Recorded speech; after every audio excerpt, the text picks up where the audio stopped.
اللہ تعالیٰ نے رمضان میں زوجہ کے قریب جانے سے صحابہ کو منع کیا تھا. بڑا دلچسپ واقعہ ہے. رمضان کی راتوں میں بھی زوجہ کے قریب جانے سے منع کیا تھا. ایک صحابی تھے، وہ رات میں کہیں چلے گئے. اب بڑے پریشان ہوئے، رسول اللہ صلی اللہ علیہ وسلم کے پاس آئے، عرض کیا یا رسول اللہ مجھ سے غلطی ہوئی، رمضان کی رات میں نے اپنی زوجہ کے قریب چلا. آپ نے فرمایا کیوں؟ وہ بڑا دلچسپ واقعہ ہے، بس بظاہر تھوڑا حیا کے خلاف بھی ہے لیکن اتنا بھی نہیں ہے. وہ کہہ رہے میری زوجہ کہیں پانی بھرنے کے لیے جا رہی تھی، ان کی پنڈلی کھلی تو میری نظر بیوی کی پنڈلی پر پڑی اور میں بس پاگل ہو گیا بیوی کے عشق میں. میں یہ اس لیے بیان کر رہا ہوں کہ جو لوگ نظر کی حفاظت کرتے ہیں وہ بیوی کے عشق میں پاگل ہوتے ہیں. جو دن رات انٹرنیٹ پر پنڈلیاں دیکھتے رہتے ہیں انہیں بیوی کی پنڈلی بھی کیا شکل بھی اچھی نہیں لگتی ان کو. بد نظری کا یہ عذاب ہے، وبال ہے کہ جو اللہ نے گھر میں آپ کے لیے بٹھائی ہے وہ آپ کو اچھی نہیں لگے گی. تو نظر کی حفاظت کیا کرو، اس سے آپ کو اپنی بیوی سے عشق ہوگا، محبت ہوگی. بات آ رہی ہے سمجھ میں؟ تو اب دیکھو کیسا روزے کی حالت ہے. رمضان میں پابندی ہے، اسلام میں حکم تھا جو رمضان میں بیوی سے ہم طریقہ کا 60 روزے لگاتار رکھنے پڑیں گے. کتنا بڑا جرم، لیکن صحابی سے برداشت نہیں ہوا. صرف زوجہ کے پاؤں پہ نظر پڑی ہے تو وہ کیسے بیوی سے محبت کرتے ہوں گے اور وہ بیوی کے بغیر رہ سکتے ہوں گے. اور آج لوگوں کے فون آتے ہیں، ہماری بیگم جس میکے جاتی ہے اتنی خوشی ہے، ایسا اچھا سا فیل ہوتا ہے، ایسا عجیب سا محسوس ہو رہا ہوتا ہے جیسے آزاد ہو گئے. تو میں کہتا ہوں ظاہر ہے اب تمہیں موقع مل گیا کنڈی لگانے کا، ٹھیک ہے نا، اور آنکھ مٹکے کرنے کا، تو خوش تو ہوگے.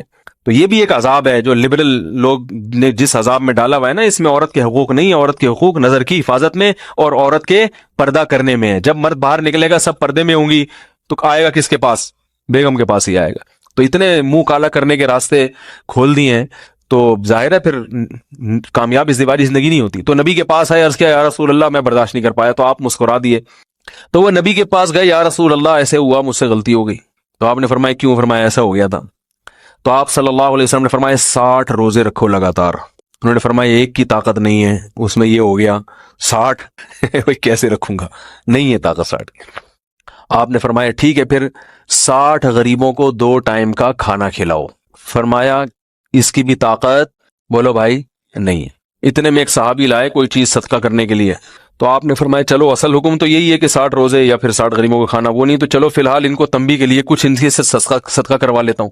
فرمایا چلو یہ فلاں خیرات کی ایک چیز لے کر آئے ہیں، تم یہ لے کے غریبوں میں بانٹ دو. انہوں نے فرمایا مجھ سے زیادہ غریب پورے مدینہ میں بھائی کوئی بھی نہیں.